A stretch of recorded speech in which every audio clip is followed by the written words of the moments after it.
Semangat pagi para NLPers Indonesia, kembali lagi bersama saya Michael dan Coach Antoni Sarif. Halo. Di channel NLP Leadership Indonesia, di mana channel ini banyak membahas ya mengenai NLP, kegunaannya dalam kehidupan sehari-hari, sebagai motivasi, sebagai lifestyle seperti apa. Dan Coach Antoni Sarif ini adalah seorang licensed trainer NLP Indonesia, di mana beliau adalah murid langsung dari bapaknya NLP, ya Dr. Richard Bandler. Nah, kalian kalau mau ambil lisensi ya, mulai dari practitioner sampai master, bisa langsung ke kita ya. Oke, dan jangan lupa juga untuk like dan subscribe channel ini ya. Dan kalian bisa ninggalkan juga komen di bawah. Pertanyaan apapun mengenai NLP, kita akan bahas ya. Jadi apapun kalian bertanya, apa sih kegunaan NLP sebetulnya? NLP itu apa? Sebetulnya udah ada banyak video di atas. Ya, betul, tapi kalau kalian mau tanya lagi, nggak apa-apa, kayak tanya aja. Banyak kan yang jawab kayaknya Coach Arif juga ya.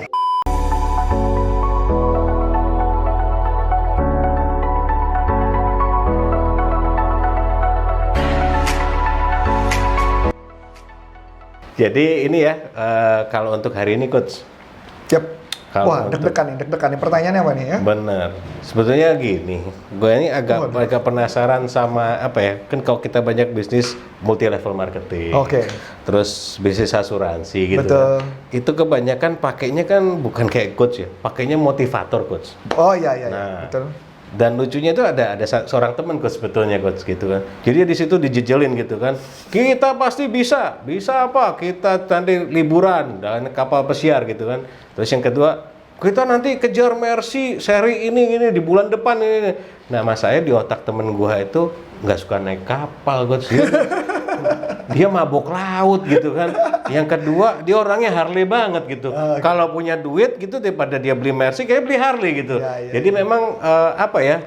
Nggak connect gitu. Mungkin ya kebanyakan mungkin karena hal-hal seperti itu ngejar target juga males gitu kan Coach ya. Betul. Nah, itu apa sih Coach? Kalau secara NLP itu sebetulnya misalnya kita jadi leadernya ya. Kita bicara kita leadernya MLM atau leadernya asuransi gitu kan. Kok kenapa ya kita udah kasih yang bagus-bagus gitu kan ya, kok Jepang ke ini mereka nggak kejar gitu, kenapa ini gitu kan. Nah bisa jadi kayak teman gua tadi gitu kan, mau ngejar gimana naiknya kapal kan gitu, dia takut gitu malah. Nah ini kayak gitu kenapa, gimana Coach secara NLP? Oke, nah tapi sebelumnya itu saya ada cerita yang menarik sih, ini pemikiran yang menarik. Di dalam multi level maupun asuransi sering banget membuat goal setting. Nah itu Coach. Nah ketika membuat goal setting sering banget mereka disuruh visualisasi. Nah menariknya adalah banyak mereka yang komplain mengatakan adalah mereka tidak bisa visualisasi. Kenapa? Nggak bisa visualisasi. Nggak bisa visualisasi. Dia bilang misalkan dia pengen beli mobil Mercy, dia suruh visualisasi lagi nyetir mobil Mercy. Nah dia nggak bisa. Ya nggak bisa kalau nggak pernah masuk juga. Nah itu maksud saya. Jadi banyak orang yang kenapa nggak pernah berhasil karena sebenarnya karena dia tidak pernah merasakan dan suruh visualisasi ya nggak bakal bisa. Kecuali dia pernah naik mobil Mercy. Dan mungkin nyetir mobilnya juga belum bisa kayaknya Coach. Nyetir mobil lagi belum bisa. Nah itu lagi. Nah itu menarik. Nah jadi kalau kita bicara mengenai itu, walaupun memang ada rumus, nanti kita akan bicarakan mengenai bikin goal setting ya. Tapi dalam konteks ini, kita kan pertanyaan adalah gimana caranya membuat mereka termotivasi untuk mencapai tujuan. Betul ya? Betul. Jadi gambarannya gini. Jadi ketika kita belajar mengenai motivasi seseorang, kalau saya pribadi memang banyak banget menemukan cerita, ada orang yang ketika diiming-imingi uang, dia malah nggak ngejar. Ada diiming-iming hadiah malah mereka nggak ngejar. Kenapa? Nah ini kata kunci menarik Mike. Jadi ada kata kuncinya adalah hot button atau yang disebut namanya value kriteria. Ya. Nah maksudnya apa? Setiap manusia punya nilai-nilai yang paling penting dalam hidupnya dia. Nah betul. Nah nilai-nilai yang paling penting dalam hidupnya dia itu yang kadang tidak connect antara goal. Makanya kenapa nggak dikejar? Ya walaupun nanti tadi sudah seperti bahas yang berkaitan dengan modeling. Ya, jadi gini Mike contoh. Misalkan kita tanya sama dia, apa sih nilai yang paling penting dalam hidup Anda? Kita ulangi lagi ya. Apa nilai-nilai apa yang paling penting dalam hidup Anda? Jika misal nilai-nilai yang paling penting dia adalah anak, gitu ya, kita tanya lebih lanjut. Anak ini maksudnya apa? Maksudnya kebersamaan dengan anak. Contoh ya, kebersamaan. Nah, berarti kalau diiming-imingi dia jalan-jalan pergi sendiri, Wah, berat juga. Pasti nggak bakal mau. Hmm. Tapi beda kalau diiming-imingnya adalah jalan bersama anak ke luar negeri, ke Walt Disney atau Disney World, ke tempat yang memang anaknya mau. Wah, itu bakal ngedrive banget bakal itu ya. ngedrive. Jadi konteks yang sama, value yang sama, tapi dalam penerapan yang berbeda, hasilnya berbeda. Pertanyaan menarik. Tadi goalnya apa? Naik motor Harley. Ya, dia kan seneng mobil Mercy. Suruh ngejar mobil Mercy, padahal dia pengennya Harley gitu. Pengennya Harley. Nah, pertanyaan menarik. Kalau misalkan kita tanya, seandainya kita bertanya, apa sih nilai yang paling penting buat dia? Apa kira-kira? Mungkin ya, kalau Harley, freedom, rebel, okay. freedom. Saya baru ngomong. Kemungkinan anggaplah kita rebel ya. Rebel. Nah, pertanyaan menarik. Kalau di dalam konteks rebelnya dia, rebel itu pengertian di kepala dia apa sih? Jadi lucu juga kok sebetulnya. Pengennya Harley, rebel kan. Ditawarinnya Mercy yang kelas anggun gitu, mana ngejar. Nah, pertanyaan menarik. Eksekutif banget ya. Pengennya Harley jaket kulitan gitu kan ya. Ini menarik kan ya. Pertanyaan menarik adalah nilai yang paling penting dia adalah rebel. Nah, rebel tersebut kalau dalam konteks dalam dunia pekerjaan, rebel yang seperti apa sih yang dia maksud? Misalnya rebel, dia menunjukkan bahwa rebel itu macam-macam ya.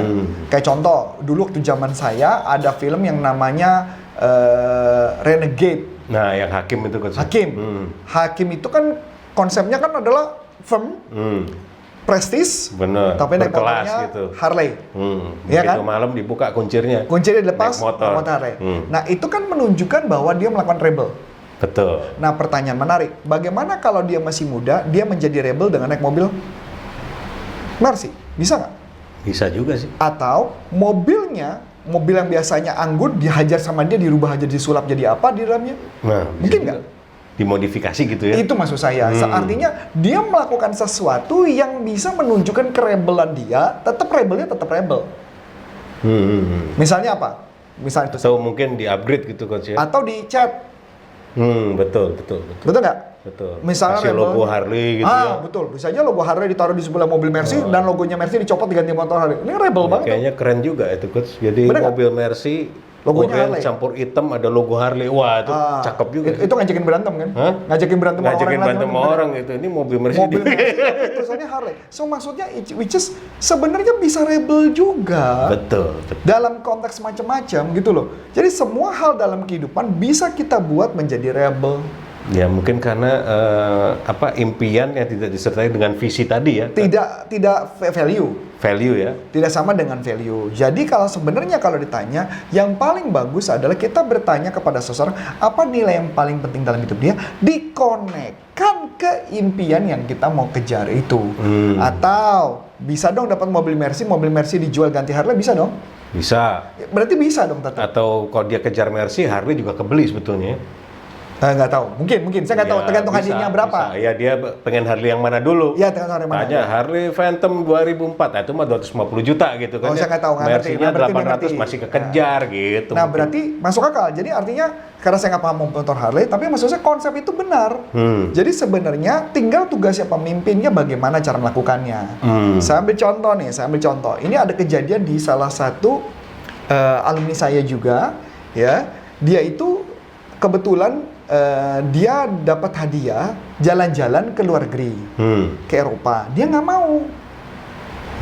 Kenapa itu Gus nggak mau? Dia nggak mau karena dia butuh uangnya. Uangnya itu mau dipakai buat bayar hutang. Karena kebetulan yang lebih penting dibanding jalan-jalan. Nah, pertanyaannya, saya begitu tahu dia ngomong itu kepada saya merasa bahwa ini dia agak salah jalan. Walaupun dia dapat uang, betul. Dijual tiketnya dapat uang, betul. Tapi kan itu shortcut. Saya bilang, gimana kalau saya buat kamu dapat uangnya permanen? Gimana tuh coach? Nah dia nanya, maksudnya coach, kalau kamu pergi jalan-jalan ke Eropa, betul? Itu menunjukkan kamu sukses nggak? Iya sih. Nah kalau kamu menunjukkan sukses, pertanyaannya, yang kamu rekrut siapa? Orang sukses juga. Orang-orang yang mau sukses. Orang yang mau sukses. Dan dia melihat ketika kamu sukses, maka orang yang ngikut nggak? Ngikut. Nah pertanyaannya, orang yang ngikut tersebut bisa jadi impiannya kayak itu, jalan-jalan ke Eropa, yang mungkin bisa jadi tidak impian kamu. Benar. Nah pertanyaan, kekayaannya jadi permanen nggak? permanen itu. Itu maksud saya. Dia akan jadi inspirasi gitu kan. Nah, itu maksud saya. Berarti baru dia paham. Karena konsepnya adalah balik lagi ke value-nya seseorang. Jangan cuma dapat uang sedikit, tapi akibatnya yang uang besarnya nggak dapat nanti ke depannya. Bener dia bisa jual ya semua tiketnya, tapi akhirnya Betul, dia dapat. bayar utang lagi gitu. Dia dapat. Tapi apakah utangnya selesai? Ya mungkin selesai sebagian. Betul. Tapi masih lanjut, cerita Masih penderitaannya lanjut. masih berlanjut. Bener, orang dan lihat mungkin ini kayaknya kemarin gini nggak ada perubahan. Nah itu baru ngomong kan? Betul. Jadi jangan sampai dia ngikut bisnis asuransi atau multi level marketing, dia seperti seakan-akan tidak ada perubahan dalam kehidupannya dia. Yes, betul. Masuk akal ya? Betul. Nah jadi tugas kita mengkonekkan antara value dengan apa yang dia mau kejar. Nah kebanyakan para pemimpin atau leader-leadernya itu tidak belajar ilmu NLP yang memang spesifik banget, teknik yang pas dan tepat. Maka wajar kalau hasilnya juga nggak pas. Bener, jadi cuma bicarakan impian, mereka tidak peduli dengan sebenarnya kebahagiaannya tiap salesnya beda-beda gitu kan. Agennya. Atau apa namanya? Bawah itu namanya apa? Kalau di multi level namanya apa? Representatif lah atau pegawai. Bukan ada istilahnya sendiri apanya namanya. Ada istilah atas sama bawah, lupa lah. Oke. Downline. Nah, jadi artinya kita harus tahu downline itu impiannya apa. Karena dengan impian downline kita jadi bisa tahu bagaimana mengkonekkan. Sedangkan kadang-kadang mereka malah marah-marah, Mike. Kamu gimana sih udah gini malah dikasih tahu nggak mau nurutin. Ya, udah dikasih bagus nggak dikejar gitu. Nah, itu jurus orang putus asa yang ngomong apa? Bener. Kamu udah dikasih enak, nah kayak gitu kan. Kamu nggak bisa dia mengerti. Ya bukan nggak bisa mengerti, kamu aja nggak mengerti dia kok. Bener.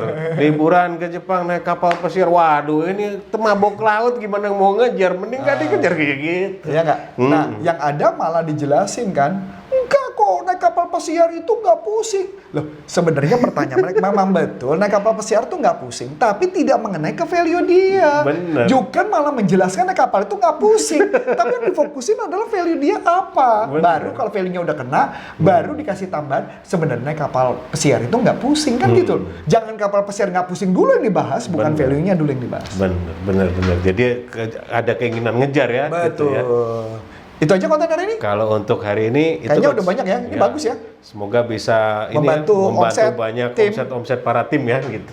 Oke, so kalau Anda pastikan, kenapa sih orang perlu belajar NLP? Karena ilmu NLP adalah ilmu yang membuat orang menjadi excellent. Dan kalau Anda mempunyai ilmu NLP, sebenarnya banyak orang-orang yang mengajarkan NLP, tetapi tidak semua yang mengerti tentang bisnis, ya, tidak mengerti bagaimana cara meningkatkan performance, khususnya di bidang asuransi multi level, maupun di bidang corporate lainnya. Karena kebetulan kita punya banyak klien yang bisa pernah kami bantu untuk melakukan pencapaian hasilnya.